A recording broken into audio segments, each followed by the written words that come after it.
आते हैं। अभी आपने पिछले वीडियो में देखा elevation of boiling point of the solvent. अब नेक्स्ट थर्ड कंडीशन में हम चले जाते हैं, depression of freezing point of the solvent. तो इसमें जैसे उसमें इंक्रीज कंडीशन बनी थी, यहाँ पर डिक्रीज होगी, बिल्कुल ही अपोजिट कंडीशन बनेगी। तो सबसे पहले हम बात करते हैं यहाँ पर फ्रीजिंग पॉइंट के अकॉर्डिंग द टेम्परेचर। अगर आप देखना चाहें द टेम्परेचर डिफाइन कर देते हैं, the temperature in which the vapor pressure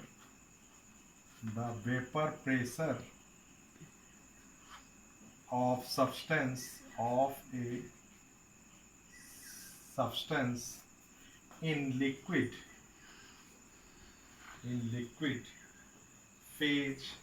phase is equal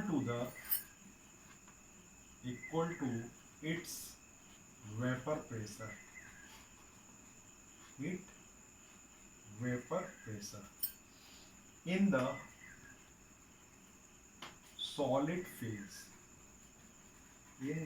solid phase तो इसके कंडीशन के अकॉर्डिंग आप सबसे पहली बात यही जानना जरूरी है, the temperature in which the vapor pressure of substance in liquid phase is equal to its vapor pressure in the solid phase।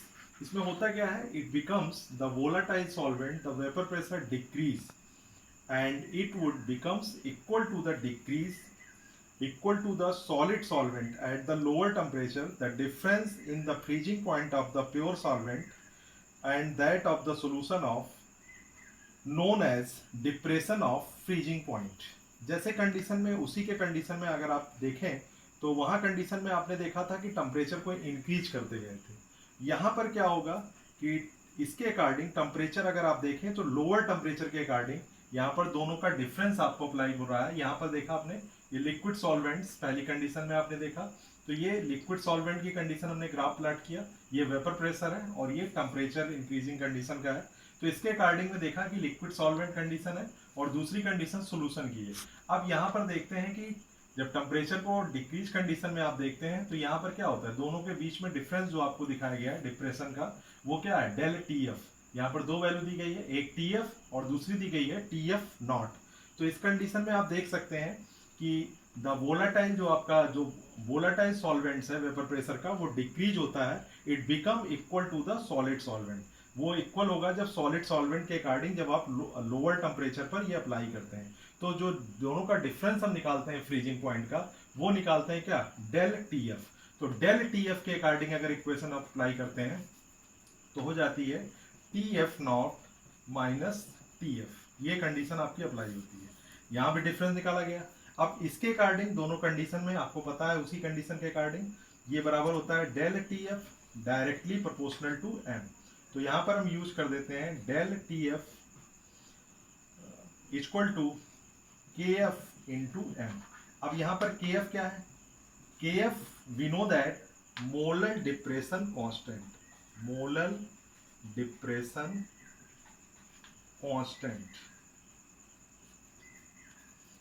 तो डेल टी एफ इसके अकॉर्डिंग इक्वेशन आ जाएगी, del T F equal to K F when M equal to 1 होगा। तो इसके according जो M condition में हम चलते हैं, मोलर कंसंट्रेशन के कंडीशन में चलेंगे, तो वही कंडीशन के बी इंटू 1000 अपान हो जाएगा M B into W A into del T F equal to K F into W B into 1000 अपान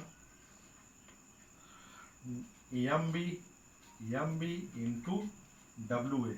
इसलिए एम बी इक्वल टू हो जाएगा K F into W B into 1000 upon del T F into W A.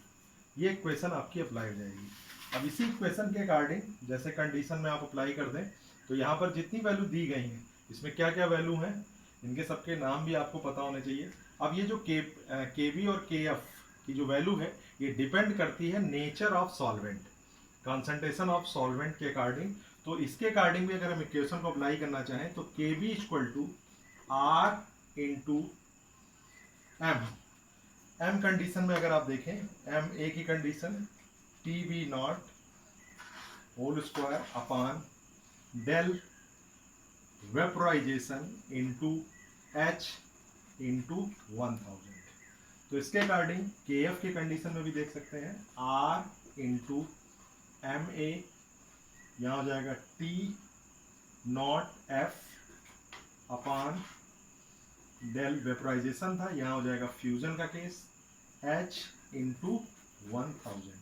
ये condition हो जाएगी। अगर KB और KF को भी अगर आपको निकालना हो, nature of the solvent and concentration of the solution, तो इस इक्वेशन के अकॉर्डिंग अप्लाई कर सकते हैं। अब यहाँ पर आप देख भी सकते हैं क्या क्या वैल्यू है। R आपको पता ही होगा, R को बोलते हैं gas constant, it is known as gas constant. MA जो आपको लिखा गया है वो होता है molar mass of solvent, molar mass of solvent. तीसरी कंडीशन है TB not equal to boiling point of the solvent, boiling point of the solvent, boiling point of the solvent. अब ये जो TB नॉट है तो यहाँ पर लगा देंगे आप प्योर सॉल्वेंट, अगर TB होता तो सीधे सॉल्वेंट बोल देते। नेक्स्ट कंडीशन डेल वेपराइजेशन भी आपने लिखा है, तो इसकी क्या कंडीशन हो जाएगी वेपराइजेशन को, एंथैल्पी ऑफ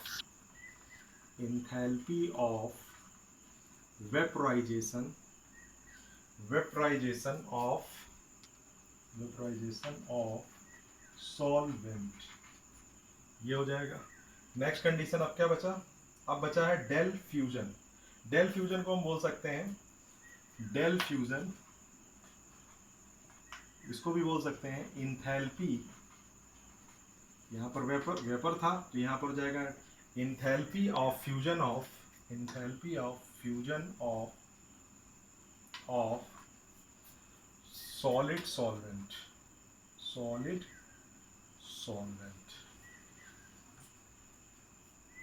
अब बचा हुआ है TB नॉट हो गया, एक बात और बची हुई है TF नॉट, ये TF नॉट भी है, इसको क्या डिनोट करेंगे TF नॉट। जैसे यहाँ पर आपने यूज किया है boiling point of the pure solvent, तो यहाँ पर यूज कर देंगे freezing point of the solvent, sorry freezing point of the pure solvent, freezing point of the pure solvent. ये कंडीशन आपकी अप्लाई हो जाएगी। तो ये तो हो गई TF नॉट की बात प्योर सॉल्वेंट के केस में।